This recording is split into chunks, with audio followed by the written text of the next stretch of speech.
Aviation সেক্টরের PR and কমিউনিকেশনের প্রতি বর্তমান সময়ের তরুণদের রয়েছে বেশ আগ্রহ।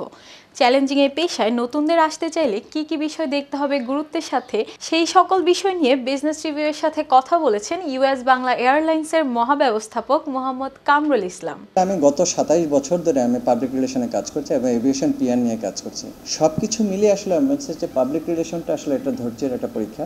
এখানে আসলে নেগেটিভিটির কোনো সুযোগ নাই।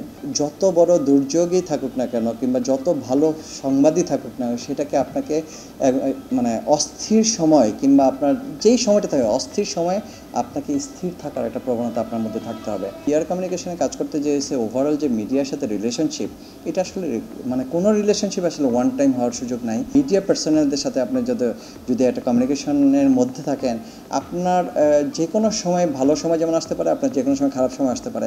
360 ডিগ্রির মতো রাউন্ড দ্য ইয়ার আপনার একটা কমিউনিকেশনের মধ্যে থাকতে হবে। একই ভুল আসলে বারবার করার কোনো সুযোগ নেই। ওভারঅল যদি এয়ার কানেক্টিভিটি বাড়ে, আপনি দেখবেন যে বাংলাদেশে এভিয়েশন কেন ট্যুরিজম সেক্টরটি আসলে চেঞ্জ হওয়ার সুযোগ আছে।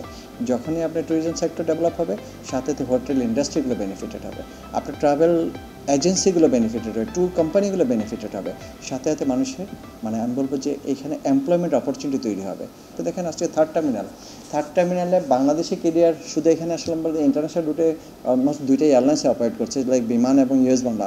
সেইখানে যদি থার্ড টার্মিনালকে কেন্দ্র করে এক্সিস্টিং এয়ারলাইন সহ আরও বেশ কিছু 10-12টা এয়ারলাইন বাংলাদেশে অপারেশনের প্ল্যান করছে, তো তাদেরকে আসলে আমাদের প্রতিযোগিতার সম্মুখীন আমাদের ডেফিনেটলি হইতে হবে। বাজেটের আমরা দেখে 3% কন্ট্রিবিউশন আছে এভিয়েশন ট্যুরিজম সেক্টর থেকে, বাট আমাদের পার্শ্ববর্তী দেশগুলো বিশেষ করে ইন্ডিয়া বলেন, মায়ানমার বলেন কিংবা শ্রীলঙ্কা বলেন, মালদ্বীপের কথা বাদ দিয়ে দিলাম, মালদ্বীপে নিয়ারলি 30% তাদের জিডিপি কন্ট্রিবিউশন আছে।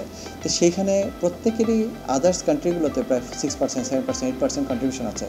আমরা চাই সেই 3% কন্ট্রিবিউশনটাকে আমরা যেন জিডিপিতে প্রায় 8 to 9% যেতে পারি। প্রায় 40 লক্ষাধিক মানুষ ডিরেক্টলি ইনভলভ আছে আমাদের এই এভিয়েশন ট্যুরিজম সেক্টরে। এই সেক্টরটা আরও বেশি বমি হওয়ার সুযোগ আছে।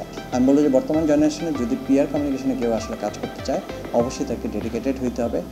আপনি যেই ইন্ডাস্ট্রিতে কাজ করতে চান, আপনি সেই ইন্ডাস্ট্রিটাকে ওন করতে হবে, আপনার কোম্পানিটাকে ওন করতে হবে, তাইলে আপনার পক্ষে এগিয়ে যাওয়ার পথটা সুগম।